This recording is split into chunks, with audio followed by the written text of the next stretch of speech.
धर्म ही ते पाए। इतने सुंदर हैं ठाकुर जी। वर्णन आता है कि नाल छेदन होता है ना, नाभि का छेदन होता है, तो नाल छेदन करवे वारी को बुलावे गए। बोले भैया नंद जी के लाला भयो है, नाल छेदन करनो है। तो नाल छेदन करवे वारी बोली ऐसे ना जाऊंगी, मैं मोटी दक्षिणा लूंगी। नंद बाबा बोले कहा चाहिए तो बता दे। खूब सारी सामग्री बता दी, माने इतनी गैया चाहिए, इतने रत्न चाहिए, इतने आभूषण चाहिए, नव लखा के इतने हार चाहिए। वो वाहुए लगी कि भैया इतने दिनों बाद मांगवे को मिलो, पीछे मत हटो। नंद बाबा बोले तू जो कहेगी सब देंगे, तू चल एक बार वह बालक को नाल छेदन कर दे। महाराज इतनी अदा में अदब में पालकी मंगवाई, पालकी में बैठ करके जय घोष कराती, भाई कीर्तन मंडली आगे पीछे चलवाती, भाई जा रही है नाल छेदन करवे। क्योंकि वह पता चल गई है कि जरूरत है और ये कोई सामान्य नहीं है, ब्रज के राजा हैं, इनसे तो जितना हो सके मांग लो। जैसे ही उत्तरी पालकी में थे, नंद बाबा ते कह रही है, जैसे आजकल लोग कह देते हैं ना 50% पहले दे दो। नंद बाबा तो कह रही है पहले मैंने जितनो बताया हो वाको आधो पहले दो, तब भीतर जाऊंगी। नंद बाबा बोले अरे मैया तू चल तो सही, सब देंगे तो को। इतनी उमड़ घुमड़ के, इतनी अदा में, इतने अभिमान में चल करके आ रही है। नंद भवन में जैसे ही प्रवेश किया, यशोदा मैया के गोद में नीलमणि लेटे हैं, अभी नाल छेदन भई नहीं है। जैसे ही भीतर पहुंची और जाकर के बोली लाओ कहां है बालक दिखाओ। मैया ने जैसे ही नेक वस्त्र हटा करके अपने, अब देखो बुरा नहीं मानिएगा, 1-2 दिन के जो बालक होते हैं ना उनका रूप नहीं होता, उनका स्वरूप नहीं होता, सब एक से ही लगते हैं। कभी जाके देखो छोटे छोटे बच्चों का जो बाढ़ होता है, जहां 1-2 दिन के बच्चे होते हैं, सब एक से ही लगते हैं, कोई ज्यादा विशेष अंतर नहीं होता उनमें। तो इतने छोटे बालक में रूप नहीं आता, वो सामान्य सा ही लगता है। लेकिन जैसे ही यशोदा मैया ने वस्त्र हटाया लाल जी के मुख से और वो नाल छेदन करवे वारी को जैसे ही प्रदान किया, महाराज ठाकुर जी को रूप देखते ही पहले तो नेत्र सजल है गए, हाथ कांपन लगे। जैसे ही ठाकुर जी वाकी गोद में पधराए, इतनो प्रेम उमड़ गयो, इतनो आनंद उमड़ गयो वाके चित्त में, नेत्रन से अविरल अश्रुधार गिरने लगे। धीमे से नाल छेदन कियो और नाल छेदन करवे के बाद हृदय से लगा करके, या तो यशोदा जी को अवसर मिलो है या वह नाल छेदन वारी को अवसर मिलो है। हृदय से जैसे ही लाल जी लगाए और लाल जी लगा करके पुनः यशोदा जी को दिए। इतने में ही नंद बाबा आए, जितनी सामग्री वाने बताई सब लेके संदूकन में बढ़िया हीरे जवाहरात रत्न लेकर के आए, आकर के सन्मुख रख दिए, ले जाओ आपने जो दक्षिणा बताई सब व्यवस्थित है। चरणन में गिर गई नंद बाबा के, बोले कछु ना चाहिए, बस एक दक्षिणा दे दो। बोले कहा जब तक आपको लाला या ब्रज में निवास करे और जब तक मेरे प्राण हैं तब तक नित्य सवेरे अपने लाला के दर्शन को अवसर मुझ को दे दो, बस यही दक्षिणा चाहिए और कुछ नहीं चाहिए। रोज आऊंगी और रोज आकर के आपके लाला को देखूंगी, बस यही एक मुंह को दक्षिणा दे दो और कछु नहीं चाहिए। मतलब विषय का चिंतन करके आई थी, पर ठाकुर जी के संपर्क में आते ही विषय छूट गया, दर्शन प्रारंभ हो गया। ऐसी स्थिति उसकी हो गई। ब्रज में लाल जी जन्मे हैं, ब्रजवासियों का सब विषय छूटता जा रहा है, सब भोग विलास छूटता जा रहा है, सबके विषय, सबके भोग, सबके सब कुछ अब श्री कृष्ण बन चुके हैं, बस और कुछ नहीं। सबको केवल एक ही चीज चाहिए, बस लाला हमको दिखता रहे। बालक को जन्म देती है और वो बालक अगर विदेश जाकर के और बहुत बड़ा कोई इंजीनियर बन जाए और बहुत बड़ा कोई वो बन जाए, कुछ अच्छा पढ़ लिख करके विद्वान बन जाए, और फिर इतने दिन बाद अगर विदेश से लौट करके आए और मां को अगर उसके स्वभाव में परिवर्तन लगे, मां को बहुत पीड़ा होती है। मेरी गोद में रहा, मैंने मुंह धोना सिखाया, मैंने चलना सिखाया, इसको कपड़े पहनने नहीं आते थे, मैंने इसका, और ये आज ये पढ़ लिख करके विद्वान बन गया, अब इसका स्वभाव परिवर्तित, अब ये पैर भी नहीं छूना जानता। मां को बहुत पीड़ा होती है। ऐसे ही ठाकुर जी को बहुत पीड़ा होती है जब हम आवरण धारण करते हैं। ठाकुर जी कहते हैं तुम्हारा निर्माण मैंने किया है, जैसे हो वैसे मैंने बनाए हो, तुम आवरण क्यों धारण करते? वास्तविकता में जैसा देश वैसा भेष, ये हमको सबसे गलत बात लगती है। नहीं, ये भेष बदलना का ये जैसा देश वैसा भेष वाली जो स्थिति है, ये पूतना है। नहीं, आप जैसे हो वैसे रहो। ठाकुर जी को वही प्रिय है, आवरण नहीं। पूतना को नहीं देखा, पहला कारण कि आवरण धारण करके। दूसरा कारण, सब ब्रजवासी ठाकुर जी को भज रहे थे, सब ब्रजवासी ठाकुर जी का उत्सव मना रहे थे, सब ब्रजवासी ठाकुर जी के आनंद में आनंदित हो रहे थे, और इसने आके क्या किया, सबको अपनी ओर आकृष्ट कर लिया। मतलब ठाकुर जी के नेत्रों का पात्र व्यक्ति बनने से वंचित कब होता है, जब किसी भगवत भक्त को भक्ति से विमुख करता है, अपनी ओर आकृष्ट करता है। वो उत्सव मना रहा है, कथा सुन रहा है, और आपकी उपस्थिति से यदि व्यक्ति आपकी ओर खिंचा जा रहा है, आप ही पूतना हो। इसीलिए हम बार बार कथा में कहते हैं, इधर देखो, इधर देखो, इधर उधर मत देखो, आपकी कथा में जो विघ्न आ रहा है ये पूतना है। अब कोई आकर के बना हो तो क्षमा करना हमको। संत महात्माओं के लिए नहीं है ये बात, वो तो पूजनीय वंदनीय है, पर कई लोग कथा में ऐसे आते हैं या कथा के बीच में उठ के जाते हैं, सबका ध्यान भंग कर देते हैं। कहीं ना कहीं पूतना है। किसके कारण से आप भक्ति से विमुख हो रहे हो, वही पूतना है। तो दूसरा कारण भगवत विमुखता का, और इस प्रकार भगवान ने पूतना का वध किया। बोलो पूतना मर्दन भगवान की जय। पूतना का वध किया 6 दिन के। 1 वर्ष के लाला को नामकरण संस्कार भयो। ठाकुर जी जब तक 1 वर्ष के नहीं हुए तब तक सब उनको नीलमणि कहते थे। नंद जी के लाला, यशोदा के लाला, ऐसे कहकर के पुकारते। 1 वर्ष के ठाकुर जी हो गए, 2 दांत निकल आए ठाकुर जी के, और नेक नेक घुटमुन घुटमुन चलना सीख गए ठाकुर जी। नंद बाबा के कुल पुरोहित हैं कौन? सांडिल्य मुनि। कौन है? पर सांडिल्य मुनि नामकरण करने नहीं आए, करने कौन आया? गर्गाचार्य जी। क्यों? सांडिल्य मुनि जानते हैं कि नंद बाबा को जो लाला है ना, ये नंद बाबा का नहीं है, ये वसुदेव जी का है, लेकिन इस बात को उजागर नहीं करना चाहते, और वे चाहते हैं कि जिनका पुत्र है उन्हीं के कुल पुरोहित नामकरण करें। तो कोई ना कोई बहाने से सांडिल्य मुनि ब्रज नहीं आ रहे थे, तभी सांडिल्य मुनि ने गर्गाचार्य जी मतलब वसुदेव जी के कुल पुरोहित से जाके चर्चा की, देखो आप तो सब सत्य जानते हैं, नंद जी के लाला उनके नहीं है, पर बतानी नहीं है ये बात। हम चाहते हैं कि आप ब्रजमंडल चले जाओ, तो विद्वान ब्रज में आए हैं ऐसा जान करके वो आपसे ही नामकरण करा लेंगे, तो सब काम सिद्ध होगा। इसलिए गर्गाचार्य जी गए, ठाकुर जी के एक्चुअल कुल पुरोहित श्री गर्गाचार्य जी। गर्ग गोत्रीय ब्राह्मण आपके बुंदेलखंड में बहुत हैं, ये सब ठाकुर जी के गुरु जी हैं एक प्रकार से। तो श्री गर्गाचार्य जी महाराज आए। गर्गाचार्य जी ने आकर के नामकरण संस्कार किया, और बड़े पुत्र का नाम, रोहिणी नंदन का नाम रखा उन्होंने राम, लेकिन कहा बल की अधिकता के कारण पूरा विश्व इनको बलराम कहकर के बुलाएगा। बोलो बलराम जी महाराज की जय। बलराम नामकरण हुआ। यशोदा मैया बोली यहाँ छोटे वाले को नाम धर दो। गर्गाचार्य जी बोले मैया बहुनी संति नामानि रूपाणि च सुतस्य ते गुणकर्मानुरूपाणि तान्यहं वेदनो जना। मैया आपके इस लाला के बहुत नाम, ये जितनी लीला करेगा, जितने कर्म करेगा, उतने इसके नाम होते चले जाएंगे, बहुत नाम है। मैया बोली कोई एक नाम बताओ। गर्गाचार्य जी बोले अभी बताता हूं।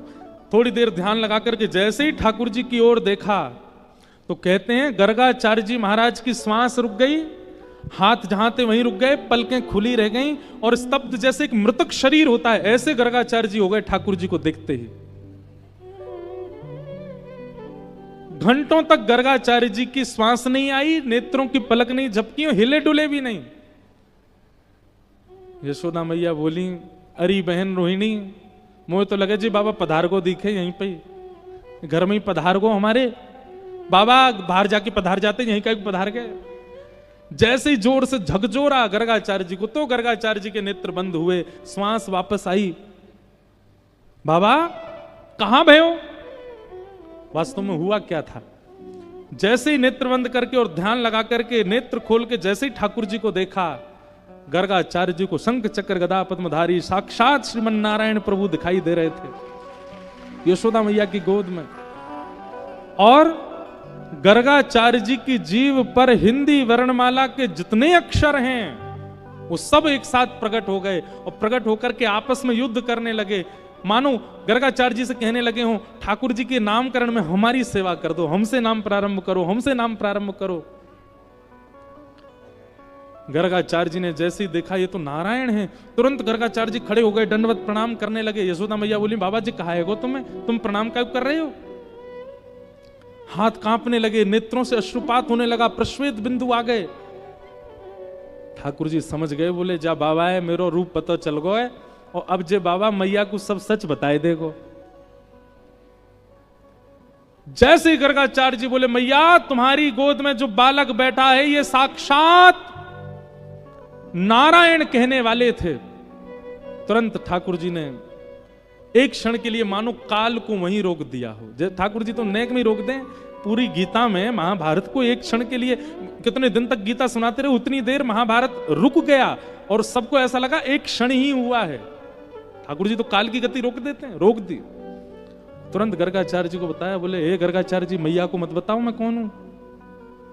क्यों देखते नहीं हो ये ब्रजवासी कितना प्रेम करते हैं, मुझे लाला समझ करके कितना स्नेह देते हैं। बाहर द्वार पे देखा कितनी गोपियों की भीड़, ग्वालाओं की भीड़। पता है क्यों? मेरे को देखेंगे उसके बाद जल पिएंगे, दिन में कुछ पाते नहीं है जब तक मेरा दर्शन ना करें। और इनके दर्शन में मेरे प्रति प्रभुता का भाव नहीं है, ये सब मुझे लाला मानते हैं, ये अपना बालक मानते हैं, अपनत्व की भावना से मेरा दर्शन करते हैं। कोई गुरु भावना, कोई भगवत भावना नहीं है इनके चित्त में। पुजवाने के लिए मेरे अनेक अवतार हुए हैं, पर यह अवतार मेरा प्रेम पाने के लिए। इसलिए मां को मत बताओ कि मैं कौन हूं, क्योंकि अगर आपने बता दिया तो ये तो मुझे भगवान मान करके मंदिर में बैठा देंगे, पूरे दिन आरती करेंगे और फिर वैसी सेवा होगी। मां के प्रेम भाव को मैं स्वीकार करना चाहता हूं, इसलिए इनको मत बताओ। कई बार प्रेम अधिक जहां होता है ना, वहां व्यक्ति अपने गौरव को, वहां अपने व्यक्ति अपनी पदवियों को छुपाने का प्रयास करता है। प्रेम अधिक जहां होता है, और क्षमा कीजिए जहां व्यक्ति अपनी पदवियों में ही आता है, जहां व्यक्ति अपने गौरव के साथ ही आता है, जहां व्यक्ति अपने एक जो उसको प्राप्त है उसके सहित आता है, इसका मतलब उसका प्रेम नहीं है।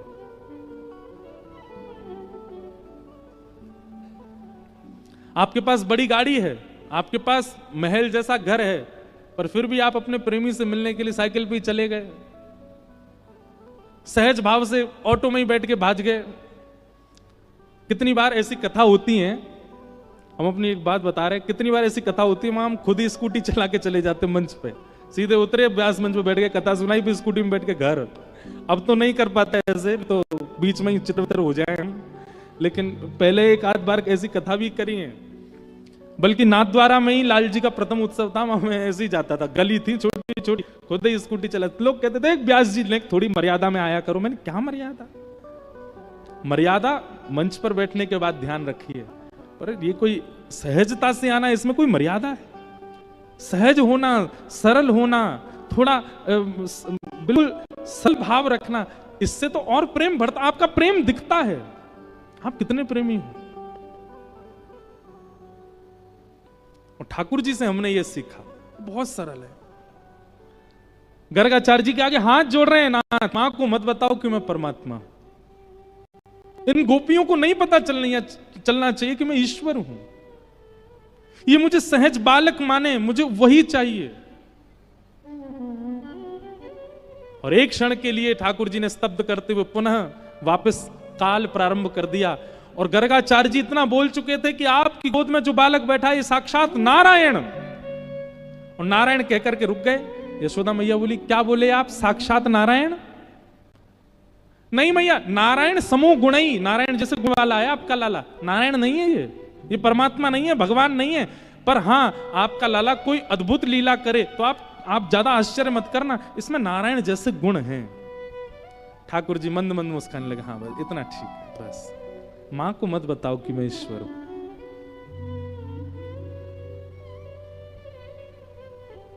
प्रेम अतीत में जहां होता है वहां अपने ऐश्वर्य को छुपाया जाता है,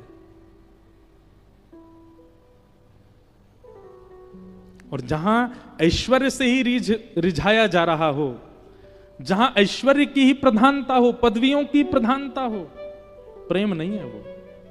जितना जल्दी हो सके निकल लो उस स्थान से।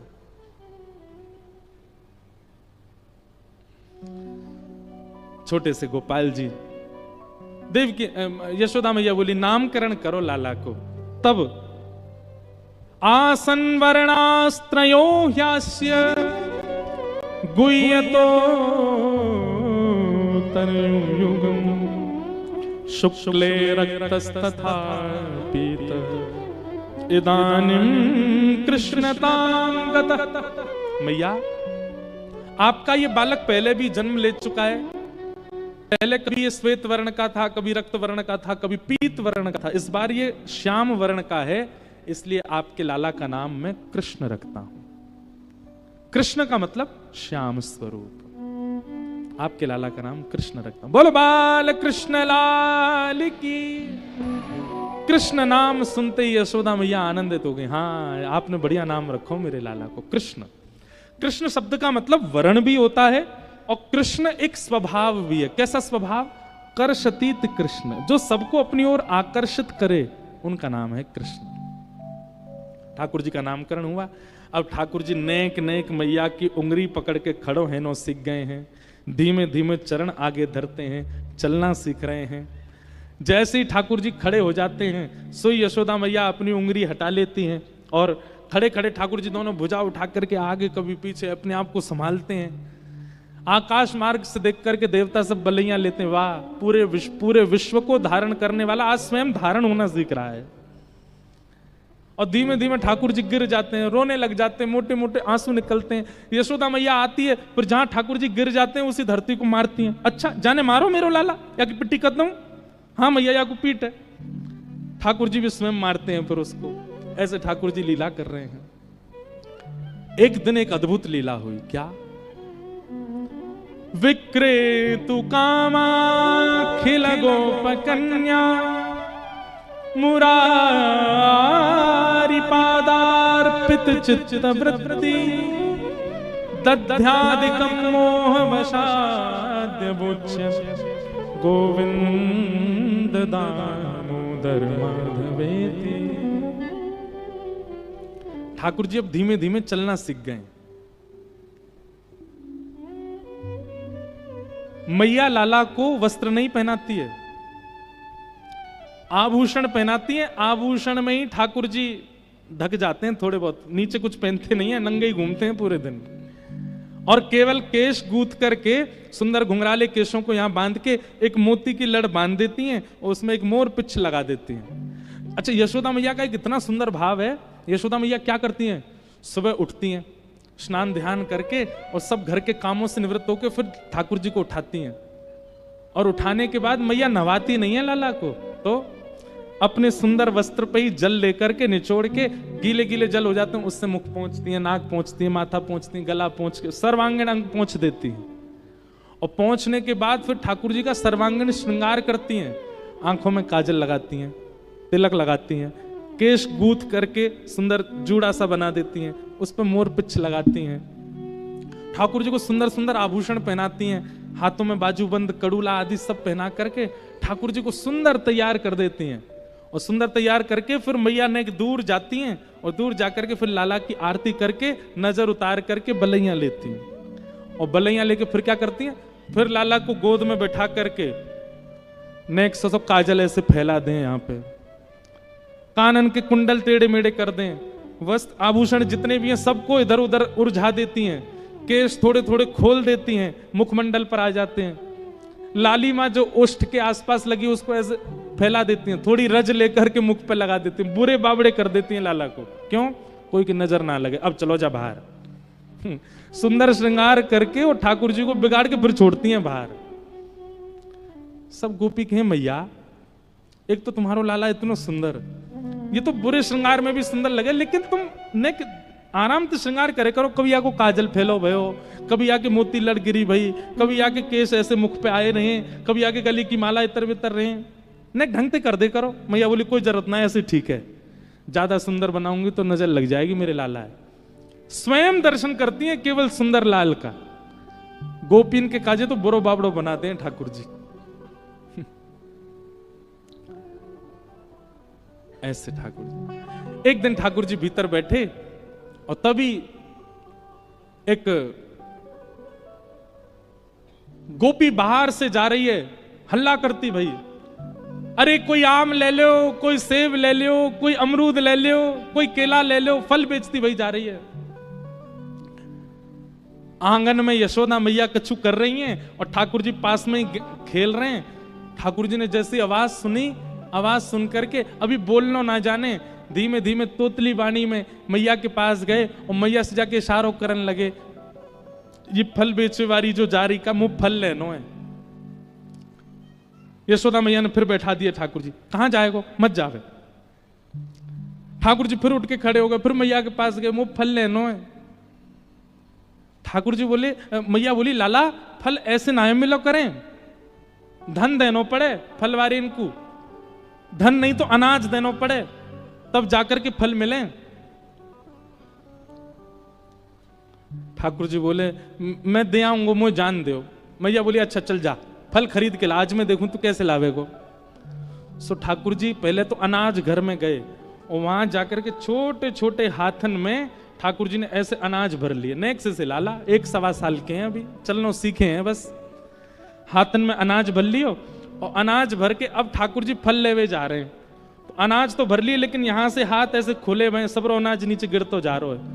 और वहां में भी बड़े लोग तो भैया संभलनो जाने, बालक तो कूदते भय जा रहे हैं, ठाकुर जी जोड़ते कूदते भय जा रहे हैं, सब अनाज गिरतो जा रहा है। और यशोदा मैया इस लीला को देख रही है, लाला आज फल लेवे जा रहा है, खरीदवे जा रहा है।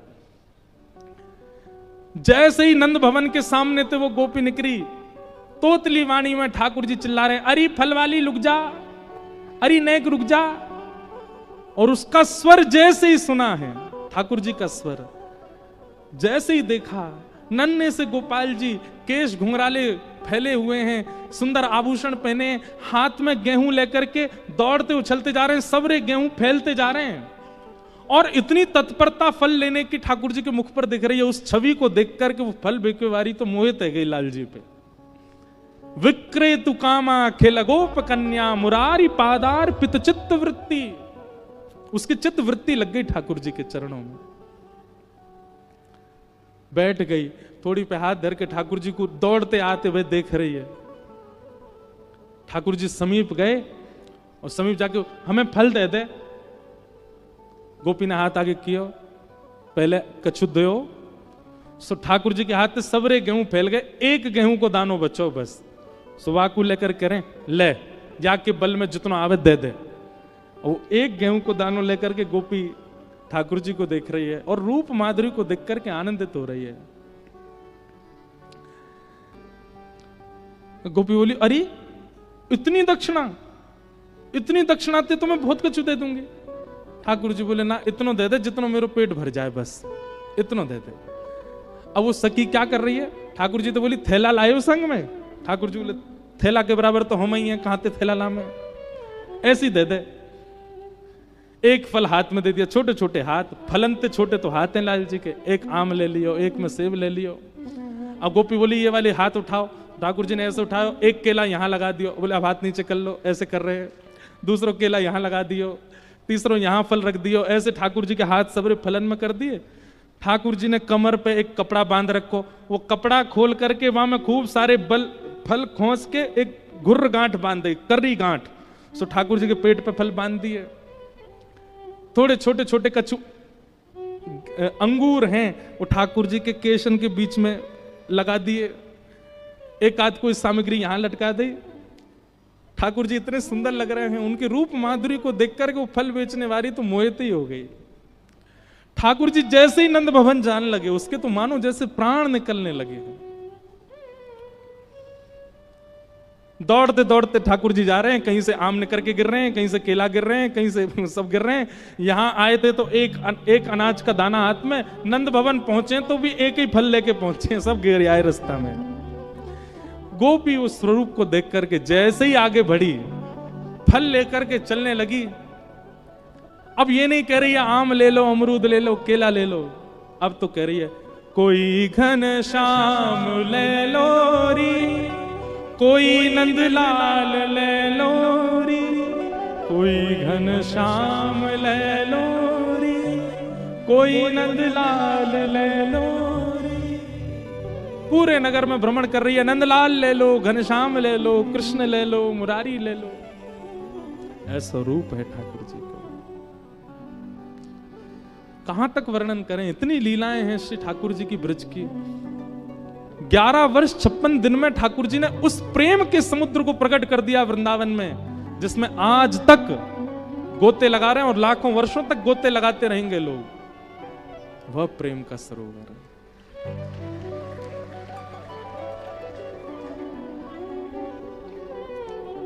ऐसी ठाकुर जी की लीला चल रही है। श्रृंग्यग्निड्यं शशि जलद्विज कंटकेभ्य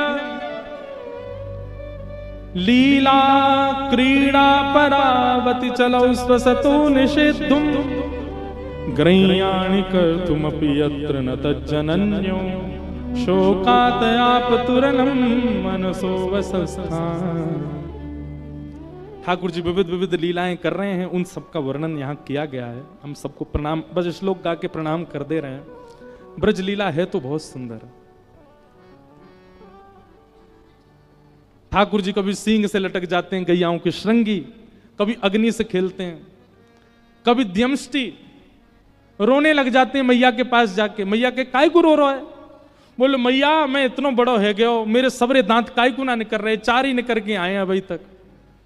मैया बोरी लाला तू अभी छोटा, मैं छोटा, गैया ने तो अभी बछड़ा दियो 2 महीना पहले, वाके सबरे दांत निकल आए मैया, मेरे अभी 2 ही निकल के आए हैं। मैया बोली तो अब कहा करूं बता? बोले मैया तेने खावे पीवे में कमी छोड़ी जब मैं तेरे गर्भ में હતો, यही मारे मेरे दांत नहीं निकले अभी तक। 4 दिन तक ठाकुर जी रोते ही रहे। नंद भाव बोले लाला कहा भयो? बोले मैया ने मेरे संग बहुत बुरो कियो। ऐसी ऐसी लीला करें। एक दिन ठाकुर जी रोने लगे। मैया बोली लाला काय को रो रहा है? दाऊ बहुत खेजायो मैया मेरी, दाऊ बहुत खेजायो। मैया जो दाऊ दादा समझा दे जो मुंह को बहुत छेड़ा है। मैया बोली कहा के तोते? ठाकुर जी कह रहे हैं दाऊ बहुत खेजायो मोसो कहे मोल को लीनो सो। समझे? मोल को लीनो तू यशुमती कब जायो लाला, तू यशुमती। मैया जी यशोदा ये दाऊ दादा मुझ को बहुत छेड़ा है। मैया बोली कहा के? बोले यूं के कि तो हम आधी रोटी पे लेके आए कोई थे, तू यशोदा को लाला ना है। यशोदा मैया ने अंक में भर लिए। बोले लाला तू ऐसी बात मत करे कर, तू मेरो ही लाला है। ठाकुर जी बोले मैं कैसे मानूं? सो यशोदा मैया गोद में लेकर के लाल जी को गौशाला में गई और सब गैयान की शपथ खा के यशोदा मैया बोली लाला मैं गैयान की सौंफ खा रही हूं, तू मेरो ही लाला और मैं तेरी मैया हूं। तब ठाकुर जी प्रसन्न हुए, तब रोनो बंद भयो। इतनो रोम है, प्रेम स्वरूप है श्री कृष्ण। कोई कह ही नहीं सकता लीला सुन के कि ये परमात्मा है। ऐसी लीला कर रहे हैं ठाकुर जी। सुंदर लीला ठाकुर जी की वृंदावन में चल रही है। उस लीला को देख करके सब आनंदित हो रहे हैं, सब मदमस्त होते जा रहे हैं। ठाकुर जी ने दामोदर लीला की। मैया ने ठाकुर जी को उखल से बांध दिया। उखल से बंधे ठाकुर जी जैसे ही आगे बढ़े तो वृक्षों के स्पर्श से 2 वृक्ष गिर गए और कुबेर के पुत्र नल कुंवर मणिग्रीव प्रकट हो गए। भगवान ने दोनों का उद्धार किया। वृक्षों को गिरा देख यशोदा मैया ने नंद बाबा से कही अब हम गोकुल में नहीं रहना चाहते, जात नाते मेरो लाला भयो, इतने संकट आमे, अब लाला की सुरक्षा के काजे कहीं और चलो। एकाधीश जी हमें एक वैष्णव एक पर्चा 3 बार दे गए, बोले महाराज जी इसको पढ़ना। आज वसंत उत्सव करने के बाद पढ़ा और उसमें एक बड़ी प्रसिद्ध लीला, अब यहां तो लोगों को पता होगी पर कई लोग बाहर की कथा सुन रहे हैं ना, जो सागर कभी आते होंगे या कभी भविष्य में आए, उनको भी पता होना चाहिए कि यहाँ के ठाकुर बिल्कुल साक्षात हैं। वैसे ठाकुर की साक्षातता पर कोई प्रश्न चिन्ह नहीं है, वो तो हमारे घर के ठाकुर जी भी साक्षात हैं, पर यहाँ के जो लाला हैं वो ब्रज से यहाँ ब्रज प्रकट करने आए हैं, इस बात की साक्षात्ता के लिए कथा प्रमाण है। कथा है कि अब मुझे नाम तो सबके याद नहीं, पर मैं कथानक बस सूक्ष्म उससे सुना दूं कि प्राचीन काल में खजुराहो और भोपाल का ये राजमार्ग सागर बीच में पड़ता है। यहां ठाकुर जी किसी भक्त की भावना की पूर्णता के लिए आए और श्री अटल बिहारी जी का यहां पर मंदिर निर्माण किया गया। तो कहते हैं कि प्राचीन काल था, इतने लोग भी नहीं थे, इतना धन भी नहीं था मंदिरों में। देखो, मंदिर में धन अर्पित आप मंदिर के लिए नहीं करते हैं, ठाकुर जी के लिए नहीं करते। कई लोग कहते हैं मंदिर में क्यों डोनेशन चढ़ाना, मंदिर में क्यों ठाकुर जी के साथ, ठाकुर जी को तो लक्ष्मीपति हैं, उनको क्या आवश्यकता। उनको आवश्यकता नहीं, पर मंदिर में कितने सारे कार्यकर्ता हैं, मंदिर के पुजारी जी हैं, उनका भी परिवार है, मंदिर का निर्माण है, मंदिर में भोग है, उन सबके लिए अर्पित करना चाहिए भाव। ठाकुर जी को आवश्यकता नहीं उसकी। तो धन नहीं था, इतने ज्यादा धन नहीं थे, तो धन ना होने की वजह से पोशाक भी नहीं, श्रृंगार भी नहीं, और कई बार भोग भी नहीं ठाकुर जी के लिए। रात्रि का समय और श्री बिहारी जी, अटल बिहारी जी को व्यारू भोग रखने की सामग्री नहीं थी। ठाकुर जी का व्यारू, रात्रि के भोग को व्यारू बोलते हैं। श्री अटल बिहारी जी का व्यारू भोग नहीं लगा था। पुजारी जी, महंत जी जो उस काल के थे, बड़े व्याकुल हो गए। चरणों में प्रणाम करते हुए श्री अटल बिहारी जी से कहा, नहीं नाथ, हमें क्षमा करो, आप कृपा करके हमारी सागर में पधारे हैं, सागर के वैष्णवों पर, बुंदेलखंड के लोगों पर कृपा कर रहे हैं, पर आपका हम भोग भी नहीं धरा पा रहे हैं, इतनी हम लोगों पर अयोग्यता है। आज ठाकुर जी आप बस अपनी व्यवस्था कर लें, या तो ब्रज ही चले जाएं, रात में वहीं आपको भोग प्रसादी हो। अब देखो, ठाकुर जी कोई पाते नहीं है, पर प्रेमी अगर सेवक है तो ठाकुर जी पाते भी हैं, ठाकुर जी को भूख भी लगती है। और कोई व्यक्ति केवल थाली रखता है और उसको कोई भावना नहीं, ठाकुर जी पाते भी नहीं है। एक बार हमारे वृंदावन की घटना, किसी मंदिर में ठाकुर जी का भोग पधराया गया, और भोग पधराने के बाद में पुजारी जी बाहर आ गए, कपाट लगा दे। ठाकुर जी के भोग में कपाट क्यों लगाते हैं? ताकि ठाकुर जी सहज हो जाएं और सहज होकर के प्रेम से प्रसाद पालें। किशोरी जी आएंगी, किशोरी जी पवाएंगी, मधुमंगल श्रीदामा सब सखा आएंगे, सब बैठ के पाएंगे ठाकुर जी के साथ। अब हम लोगों की दृष्टि में इतनी भावना नहीं कि ठाकुर जी हमारे सामने प्रकट भोग लगा लें, इसलिए कपाट रखा जाता है। और उसका भी नियम होता है, 15 मिनट, 20 मिनट, 45 मिनट, उतनी देर ठाकुर जी का भोग लगेगा, कपाट रहेंगे, चाहे कोई आ जाए, कपाट नहीं खुल सकते। और कपाट खोलने से पहले ताल बजाए जाते हैं, ठाकुर जी को सहज किया, ठाकुर जी हम आ रहे हैं भीतर, आप सहज हो जाओ। तो पुजारी जी ने भोग धरा, भोग धरने के बाद आप बाहर बात करने लगे किसी से, बात करते करते आपको लगा कि समय पूरा हो गया, और जबकि समय अभी भोग का पूरा हुआ नहीं था, और आप बिना ताल बजाए मंदिर के भीतर प्रवेश कर गए। जैसे ही आपने पर्दा हटाया, ठाकुर जी को पता तो चल गई पुजारी जी आ रहे, दौड़ते भागते बेचारे अपनी पीतांबरी कस के जाके अपने सिंहासन में जैसे खड़े भये, खड़े तो हो गए ठाकुर जी, लेकिन दाल और कड़ी और चावल मुख पे ही लगे रह गए, मुख पहुंचना भूल गए। और पुजारी जी ने वो देख लिया, और जैसे पुजारी जी ने देखा, नेत्र सजल हो गए। पुजारी जी दूर से बलियां लेने लगे, वो जय जय, क्षमा करियो, आज ताल बजानो भूल गो, लेकिन ताल बजानो भूल गो तभी तो ये दर्शन हुए। ठाकुर जी का मुख स्पष्ट करके, स्वच्छ करके क्षमा याचना की, फिर से भोग बना के फिर पधराया। हमारी वजह से ठाकुर जी को श्रम हो गया। ठाकुर जी पाते हैं, पर कब पाते हैं? पवाने वाला प्रेमी हो, वो केवल थाली रख के उठाना जानता हो, उसमें पाते भी नहीं है ठाकुर जी। इतने वैष्णव हैं पूरे विश्व में, कहीं तो कोई होगा प्रेम से पवाने वाला, वहीं पाते हैं ठाकुर जी।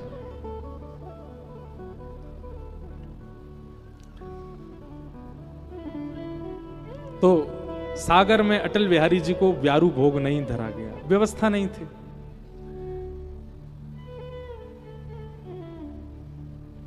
कपाट बंद करके, पर्दा आदि करके, ताला लगा के बड़े व्यथित मन से पुजारी जी चले गए, रोते रहे, बोले आज हमसे हमारे कैसे अभागे, इससे बढ़िया तो ठाकुर जी सागर आमे ही नहीं, वहीं रहते, कम से कम प्रेम से प्रसाद तो पाते, यहां हम पवा ही नहीं पा रहे ठाकुर जी को। लेकिन उनकी विरह वेदना। पास ही में एक सुंदर दुकान थी।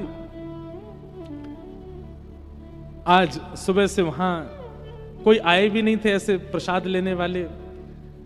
सुंदर दुकानदार जो थे बढ़िया मिठाइयों को दोना में परोस करके बाहर सजा के रखते थे। लोग बाग आके धनराशि देते, वो दो नाम देते, लोग भोग लगाते बिहारी जी का।